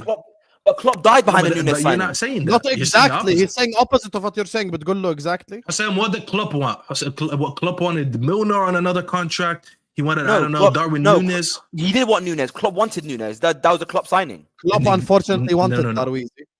He wanted Nunes, and he died by Nunes. I'm agreeing with you. Yeah, exactly. So that proves our point. How are you agreeing with us but not seeing the point? No. It's about doing what's right, not what just the manager wants. Brother, I think you've not understood what I'm saying. I actually agree with you. I'm saying Arteta should be getting Sesko because ultimately Arteta wants Sesko. So if Arteta wants Sesko and we get Sesko and we fail with Sesko, Arteta has no more excuses. He just couldn't. Okay. So at least you're giving that. Okay. Yeah, that's what I'm trying to say. But don't start giving him other players that are not his signings and give him the reason to have a cop out. This is why we disagreed because I'm saying sometimes you do need to do that. Sometimes you need to get the right player. Okay. I'm not saying Gyökeres is the right player, by the way. You're looking at it from such a fucked up, like psychopathic way. Like you're looking at it from a perspective of give him Sesko and if he fails, khalas, sack him. That's not what. He's basically saying go get him what he wants, and if he fails, whether he likes it or not, and put him in a best possible position to succeed. Exactly, but Sesko is what Arteta wants. And if we end up getting Sesko, Arteta has got his man. That's the striker everyone's talking about. What did Arteta say towards the end of last season? He said, and I agree with Arteta here, what he said in the Southampton press conference. Arteta said, we've now brought this team from a place where it was No one expected us to compete. We were trying to get into top 4. We've now built a well enough team to we've now got to a stage where this team is consistently challenging. So now all fans want us to win a Prem or Champs. Arteta's took us to that position. So you can't give him slack for that. You can't, because Arteta's taken our team from a banter. But that's not how it works. Not just because you took someone somewhere, it means you're gonna finish the project. This is I agree with the that. main argument over the last few years. No, it's not though. It's not, because if the main argument is can Arteta win the Prem or Champs, I agree with you, Staffy. Can he get us to the A side? I still think he can. A lot of fans think he can't, and I understand why. The point that I'm making is a lot of fans are saying, "Oh, Arteta spent 750 million and won nothing," and they're criticizing his whole Arsenal career. You can't do that. Because no, I get that, because I've defended him on that a lot. Listen, if Arsenal end up winning the league one day without Arteta, let's say Arteta gets sacked and the season after they win the league, you're not going to discredit what Arteta did over time. Yeah, you could probably say if we sacked him a year or two earlier, we would have won the league a year or two earlier, but he got you to that point. That's the same reason why Klopp, as soon as Klopp left and Slot won, no one is sitting here and dissing Klopp. I mean, maybe a couple people are, but you can say, yeah, Klopp is the reason I was here. He just couldn't get me over the hump no more. So I got me a manager that does that. That doesn't discredit everything they did in the initial stage, though. I agree. And Staffy, further on that, if we sack Arteta today, as a lot of Arsenal fans want, let's say we bring in Xavi as an example, yeah? Look at the team Xavi's taken over. He's taken over a world-class right-back. He's taken over 2 good right-backs, a world-class centre-back, 2 world-class centre-backs probably. He's taken over a good left-back. He's taken over a world-class DM. I'll be honest with you, I don't even know who you are, brother. T-Gamer. I don't even know who you are. What your old name is, I don't know. Anyway, carry on, sorry. Yeah, but what I'm saying is Arteta now has left. If Arteta leaves Arsenal, he's left a very good team to any upcoming manager. He's left a team with Timber, with Gabriel, with Saliba, with Lewis Skelly, who's a golden boy top 5 now after one season. Declan Rice, Odegaard. He's left a very good team. So you can't discredit the money he spent. Arteta had to spend 750 million just to take us from where we are to where we are now. Just like Amorim, right? If Amorim's now taken over Man United at 15th, yeah, it will probably cost Amorim 700 million just to get them back into a competing position for top 4. That doesn't mean that fans are going to say, "Oh, Amorim, you've been at Man United 5 years and won nothing." No, but when I took over Man United, they were 17th, and now we're 2nd or 3rd or 4th, and now we're competing. We needed to do that. And what we've seen with Man United is they've sacked many managers. But what's the biggest problem that Man United have had? The players are not being replaced. The same bullshit players happening every year, but they're switching managers. Sometimes you have to spend money to restructure a team. So listen, I will always respect Arteta, and Arteta's a brilliant coach, and he will get another good job after he leaves Arsenal. Trust me, Arteta will get a very good job after he leaves Arsenal, if he leaves Arsenal, because he's a very good coach. Yeah, I agree with you. I think he has Marseille written all over him. Let me read these super chats before we move on, talk about Liverpool. Guys, we're not even at 300 likes yet. Everyone, please hit the like button and please subscribe. Final topic of the day. How am I supposed to know African cat from T-Gamer228? Yani? Who's gonna debunk this? Make sure guys YouTube, I don't know, guys, but YouTube changed all the display names, so we only see your handle. Yeah, like even Jack is Jack a boss, not Jack How anymore. Like the video, guys, and subscribe. We're 10 subscribers away from 54.1k. Let's get there. I have to be honest, I am scared. Arsenal signing superstars, I wish we could. City thumped a coach that never lasted more than one season at a club. That's what Jack is saying. Hey, big up LFC, man. Sharky megged a 39-year-old bench player. It's over, is what Jack's saying. You know something, Jack? My only worry is My only worry is Manchester City. I'm not worried about Arsenal at all, unless they make a couple of serious signings. As things stand, bro, like the players that they're looking at, bro, I'm just so relaxed. I'm just so calm. I think we're gonna destroy these boys, man. I think we're gonna destroy these Arsenal lot with ease. I think Arsenal gonna be out of the title race within like 6 game weeks. I think it's gonna be meltdown.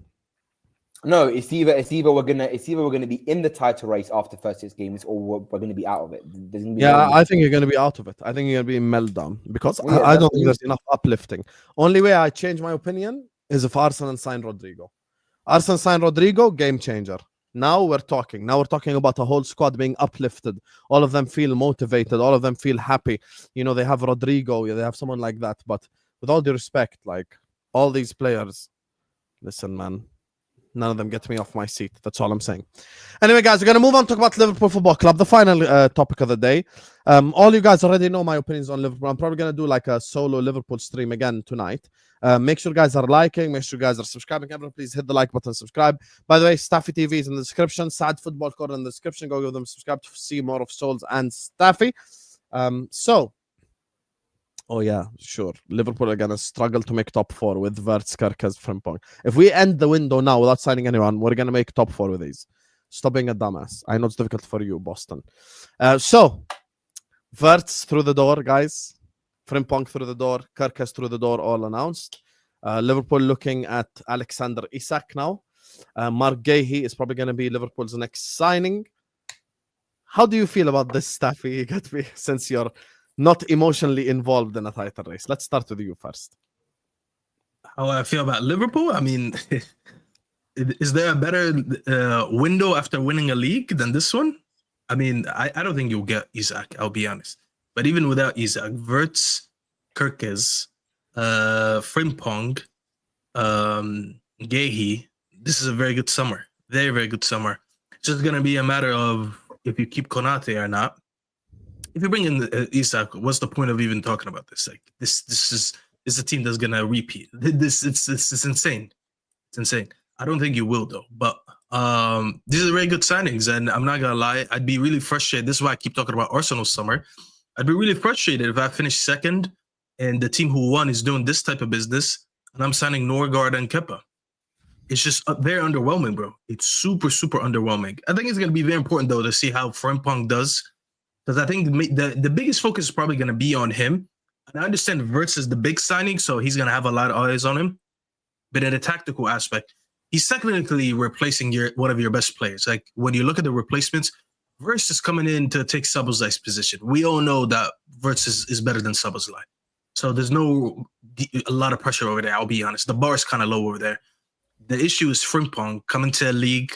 He has a reputation of not defending well, replacing Trent. You know, as Tom Little likes to pretend that he's not a club legend, but he really is, you know, one of the best in his position over the last few years.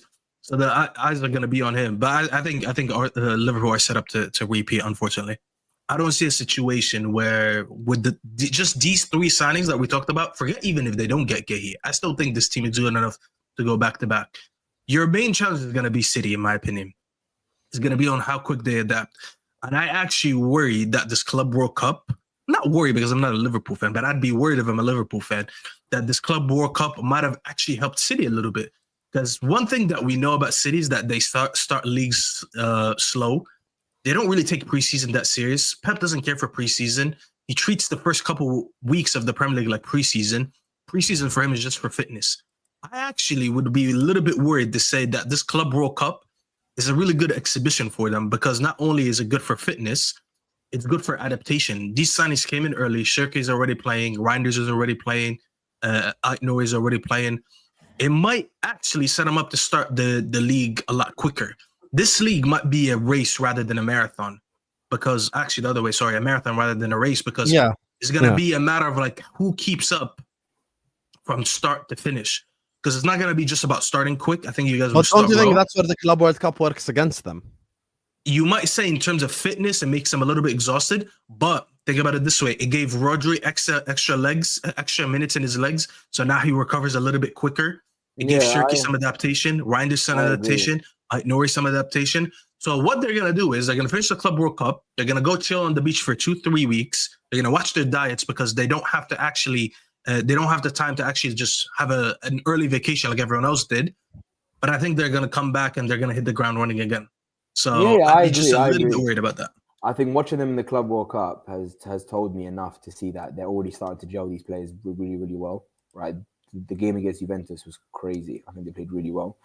On Liverpool, I can tell you're so mad, Solz. I can tell. No, I am because I'm trying. Well, I trying can hard. tell. No, Every time you talk about Liverpool and City, you just feel so like you're sinking a little bit. Yeah, I am. And you know what? I'm trying hard not to be like delusional and start slandering City and Liverpool, which is what I want to do from inside of me. So I'm trying to be logical, because I know there's fans of other clubs listening, so I want to give a logical explanation. But really and truly, like, there's a bit of jealousy. There is a bit of jealousy, because Because you won the Champions League 6 times. No. You won the Champions League this time, but you've also won 2 Premier Leagues since you've been alive, which is. And you haven't seen a single Premier League. That's fine. But I'm just saying. You haven't seen a single one. You're 25. I'm just last time you won the league, you were 3. Don't start because I've got all the data to cook. You were still drinking breast milk last time Arsenal won the league. Have some shame. Listen. Have some shame. You're still drinking breast milk. Okay, I saw 2 leagues at least. You saw 0. Okay. But how many Premier League titles have you seen since you've been alive? In my lifetime, 2. In your lifetime, 0. That's embarrassing. That's literally embarrassing. Yeah, but in your lifetime, you've seen 0. If why Staffy made this argument, I'd get compared that to your rivals. Fine, but compared to Man United. Guys, compared to Man City. Solz, Man City have won triple your league title. Solz is essentially saying Man United have big balls. Okay, fine, wait. Why don't you talk about your own? Because they're small. That's why. Sam, since you've been alive, who's been more successful between you, Man City, and Man United? You've been third. You were third. In the Premier League era, since the 90s, City have been more successful. Side, number 1 has been Manchester United. Number 2 has been City. Number 3 has been Chelsea. Number 4 has been Liverpool. Exactly. So hold that then. Hold that. Yeah, we're more successful than you in the Premier League era. Hold what? Hold that.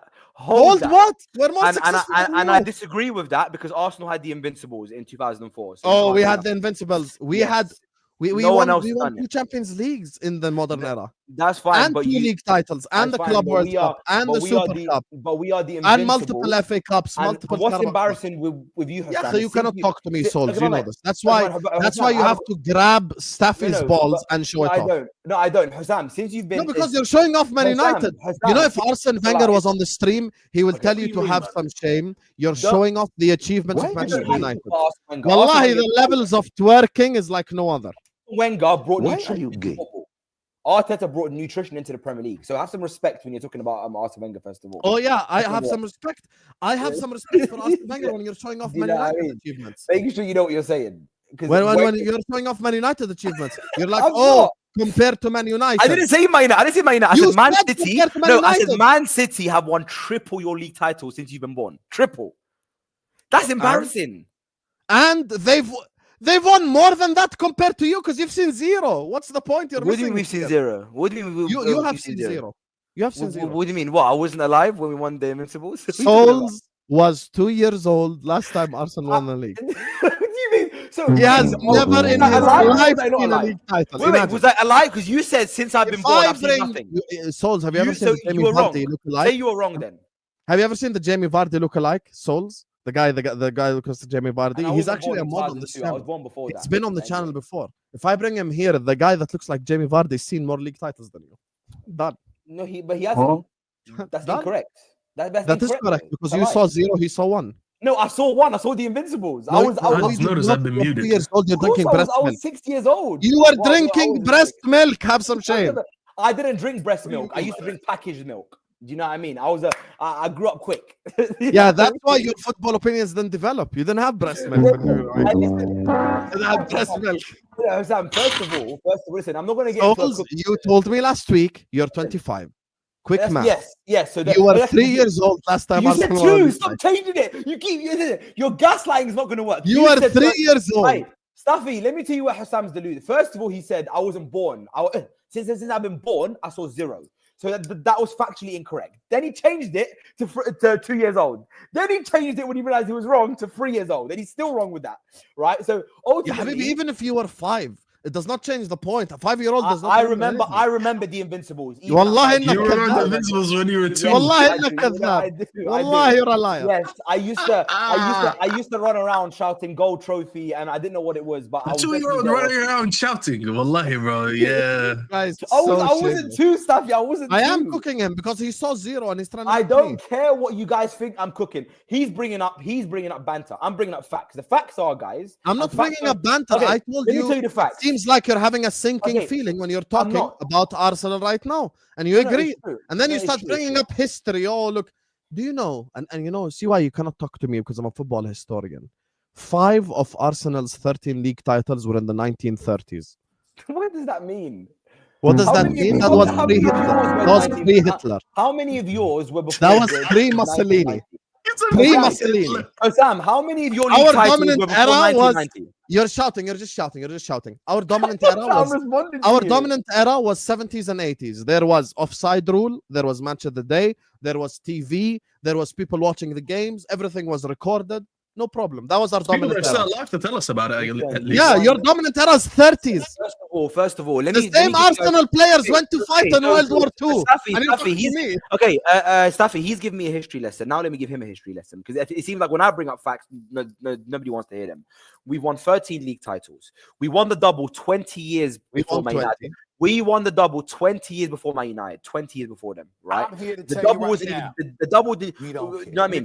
We were We don't found. Wait, who's playing stuff while I'm talking? He's playing stuff. Okay, Staffy, listen, DJ Staffy, you can play what you like. The facts are, we've won the Invincibles trophy. Okay, we were Invincibles trophy. Yes. Yes, it was gold. It was gold. You want to know what? It was the last one as well, but yeah. Exactly. Because no one's done it, Staffy. No Premier League team has gone invincible. you are correct. But do you know that Liverpool have a gold Champions League? But based on what? Based on what? Based Zero on what? defeats in UCL.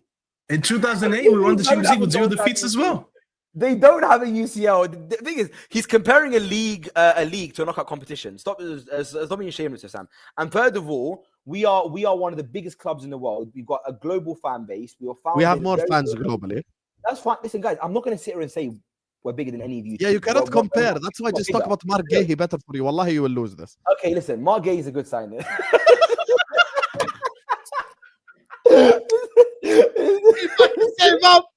He gave up. He said, "You know what, Mark Gay?" I haven't given up, but I just realized I'm fighting a losing battle here. I've got Man United and Liverpool on my right. You are, because you're the third biggest. You can fight with Lewis. You cannot fight with me. No, I'm not going to fight with you. I think, listen, look, realistically, I think we're a big club. I think we have a lot of things. But as I said, do I think we're bigger than Liverpool? No. Do I think Liverpool have had poor success in the modern era? I'd say yes. They've won 2 league titles and 1 UCL. Will say that. Even I will say that. Anyway, you know what I mean? But ultimately, anyway, look, Liverpool. Look, I'm going to give you a proper, unbiased justification. Liverpool have made very smart signings. They signed nobody last summer. They've come into this window with a fresh budget after winning the Premier League off the back of making those signings, which is an overachievement in itself. And they've gone and reinvested into their squad and signed the best left back in the league last season on form. They've signed one of the best, a world-class forward, right? They've also signed Frimpong, an up-and-coming right winger that plays that offensive style of football as well. So far, they're making the good signings. They've signed the right targets. They're probably going to go for a striker if Nunes leaves, which Nunes is, in my opinion, going to leave. The genuinely, in your mind, banter aside, now we're talking real. What happens if Liverpool sign Isak? For real, it's over. I said this to you, Annie. You can pre-record me and play it every week. I can say the same thing. If you sign Isak, the league is done for the next 3 years. It's over. 2 years as well, not just one. Yeah, no. I think 2-3 years. I think it's gonna be over because ultimately, Isak for me is one of the best strikers in the world. And I think if you get Isak alongside Wirtz and alongside Salah with Van Dijk, it's over. It's completely over. What I would say though is your biggest, I think, downer, if I had to look at Liverpool's transfer situation at the moment, is Konate, because I feel like Konate being on 70 grand a week is embarrassing, absolutely embarrassing, right? When you look at Arsenal's salaries and you look at other teams' salaries, Konate should not be on anywhere near 70 grand a week. He should be on at least 180, 200 grand a week. He's that good of a centre back. I think if you lose Konate, you're going to struggle to replace him, and I feel like you've let his contract get run down now, and I think you have to keep Konate. It's another party situation. Do you know what I mean? Because I know what's going to happen, Sam. You know what's going to happen if Konate leaves. You're not going to replace him with another world-class centre back. You're just not. You're going to sign someone who's not as good, who costs less money, wants a less salary, and there's going to be more pressure on Van Dijk to carry the defense again. So Konate has to stay, in my opinion. Mark Gay is a quality signing if you get him. He's the guy that I think, young, up and coming, very good performances for Palace. Again, called up to the England squad. He's a big name, very good on the ball, very aggressive.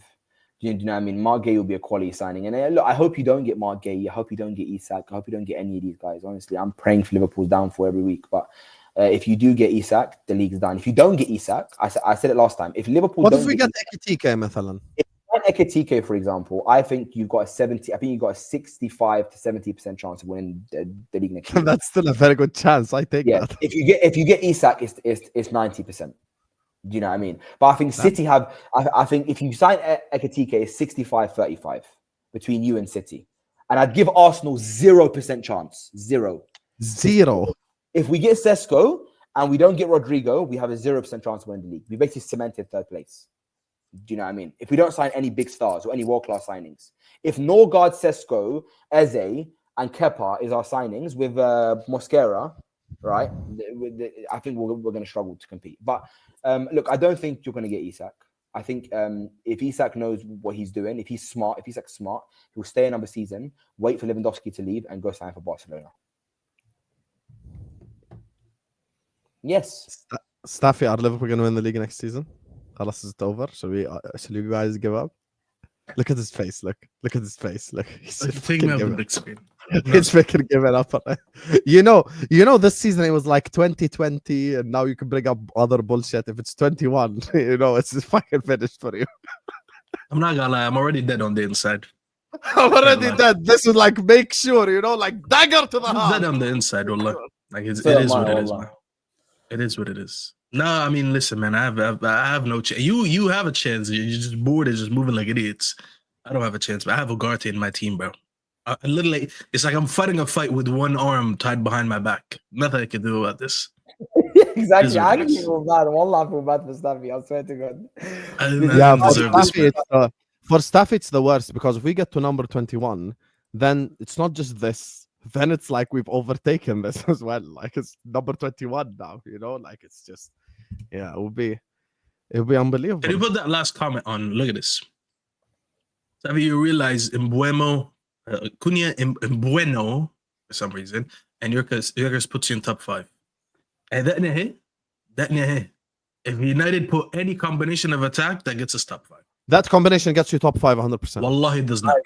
Don't say wallah. It gets you fifth though. It gets you fifth. It gets you fifth because you play one game a week. Very basic answer. Clip it. I have no problem. Clip it. United will be nowhere near top 5. I promise you. If you get those three, if you get those three, you are going to get top 10 teams in one season with that front line. I promise you. There's no combination of attack that will get us top 5. We will not be better than Liverpool, City, Arsenal, Chelsea, Newcastle. Those. I disagree with you. We are not better than Newcastle. 2 games a week. Newcastle are playing 2 games a week. They're not built for this. Actually, we can play 1 game every 2 weeks, and it's not going to matter. I promise you.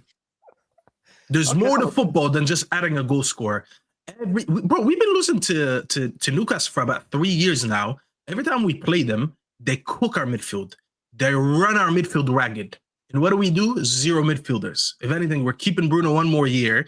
And now instead of playing grenade football from the 10, we're going to play grenade football from the DM. Good luck, man. Good luck. Hey, don't tell me this, by the way, because now you're saying we're 5th. We're going to finish top 5, all right? If that happens. I don't want you to send your chat to my watch-alongs to troll me when we're losing. When I'm telling you we're going to lose and you're telling me we're going to win. You don't have that right as things stand, I think you're going to get a positive result against Arsenal match week 1. Yeah, I disagree. He doesn't believe that. He doesn't believe that, Staffy. He knows he doesn't believe that. We'll see. No problem. This guy wants to lie. Yeah. Because I'm known to do Man United. Sam, how about this? We're playing you in our first 6 games, right? Where are we playing you? We're playing 3rd game at Anfield. You're not going to beat us. Okay, Habibi. I'm telling you. Do you want to put something? Well, like, even your chat is cooking you. They're saying you're coping. Your own chat is cooking you. Your chat doesn't agree with you. But that's an Arsenal fan. What do you mean he's an Arsenal fan? It's an Arsenal fan. Yeah, can't lie to you. Anyway, let me just read these super chats before we wrap up the stream. Big up to my guy Marky Mark, who says only worry as LFC fan is we're a bit too lightweight. Wirtz, McAllister, and Gravenberg with a smaller frimpong could be a problem against bigger teams like Arsenal. Yes, you are 100% correct. If the sport was rugby or if it was the National Basketball Association. Unfortunately for you guys, the team that dominated world football for a 3-year period had a midget as their best player, a midget midfielder, and a midget winger playing for it. So this whole thing looking at it from that position is just fraudulent, to be honest Bro, with you. football's played on the floor, not played in the air. I don't know what these guys are talking about with the time. Who was the best player in the league last season? Mohamed Salah. How tall is he? Like 5'7". Allow it, please. Please Big allow up Mo Salah. Let's see. Big up Mohamed Salah. Let's see City's fitness. Linder's pressing about Jaron. People don't know this. Linder's being added to Man City. I'm happy he got added to Manchester City, because the day that fucker became more involved at Liverpool was one of our downfalls. Let me tell you guys, Pep Linders will have a negative influence on Manchester City. Clip it right now. I don't think people are deeping City's charges. Sorry. Apple Inc. has more GDP than all the Middle East and lost a similar case to independent commission. They're screwed. Yo, I hope they get found guilty. Ya Allah, if City get found guilty. Oof, the stream on this chat. This is the... Can you invite me when that happens? Make sure you invite me on. I will. This is the stream where Liverpool fans, United fans, Arsenal fans, except Chelsea, because they like to suck off City the whole time. Everyone will come together and we will have the biggest barbecue night. I will make. And don't invite any Spurs fans, because when they were sucking them off and Spurs wanting City to beat them. Celebrate anything. Let them celebrate. It's haram. Let them celebrate. And we can't keep them outside. But they're not going to celebrate, because they were twerking for Man City, hoping that they lose to them to stop us winning the league. Yeah. So you should. Yeah. Which is worse, Guard of Honor or number 21 at Old Trafford? Number 21 at Old Trafford. I'll answer. Number 21 at Old Trafford, of course. By far. They'll charge the pitch, bro. When do we play Man United at Old Trafford? You think I check fixtures anymore? I don't, bro. Let me actually. I don't check fixtures. I don't check table. Well, I forget what the table looks like. I never check it. Fixtures. If I see it on Twitter, as I'm scrolling, it's different. I don't do these things no more. Let me Those actually. days are behind me, man. Game is. I swear to God. سلام انا هروح عشان ابدا الستريم بتاعي. استنى ما احنا بنوديهم عليك بس ضايل وحده. Oh, that's why he's saying it. We play you at Old Trafford game week 34. It's still early enough. I don't think that the league is going to be concluded 5 number games 21 at OT. Oh my days, bro. I don't think the game is going to conclude. The league is going to conclude 5 games early. Because 34 means he's still got 35, 36, 37, 38. So that's the 5th game of the last. If Liverpool win early, it's 21 and Guard of Honor. This is true. I hope so. Final super chat of the day. City would literally have to have the biggest win in corporate history. Oh, they're buying players. Football fans are so gullible. They're fucked. Listen, I agree with you from like a law perspective, but does it matter in terms of football? I don't know, because there are things that from a political perspective maybe that are involved in this and shit like this, like relationships between countries and shit like that is definitely a thing. Anyway, guys, we're gonna end the stream here. Thank you to everyone. We are just 5 likes away from 300 likes. Let's get 300 likes before you hop out. Staffy TV is in the description. اي واحدة اللي مدعمينها بالميراس صح؟ Yeah. Palmeiras, Botafogo. Yes, it's done. Make sure you guys are liking the video. Make sure you guys are subscribing to the channel. Saad Football Corner in the description. Make sure you guys go give him a subscribe. This stream can take you over to Staffy TV. He's going to do Palmeiras. I have a request. Tell me. I'm trying to get 7K before my birthday, which is 7/7 in July. So it's 777K. I love that number. I'm turning 27. So please subscribe. I think I'm like 100 something off. So make sure you guys subscribe. Everyone go and subscribe. I lied. I'm not 27, but it just sounded cool to say that. We're going to get 7/7, 27. We'll see. Time will tell, Jack. I hope you're right. Anyway, this stream can take over to Staffy TV. He's doing Palmeiras versus Botafogo. Go over there and show him some love. Like this video. Subscribe to the channel. Big up to Solz as well. You can find him on Saad Football Corner. He doesn't have a channel yet. We'll see what happens in this next season. And yalla, peace out, guys. Peace, boys.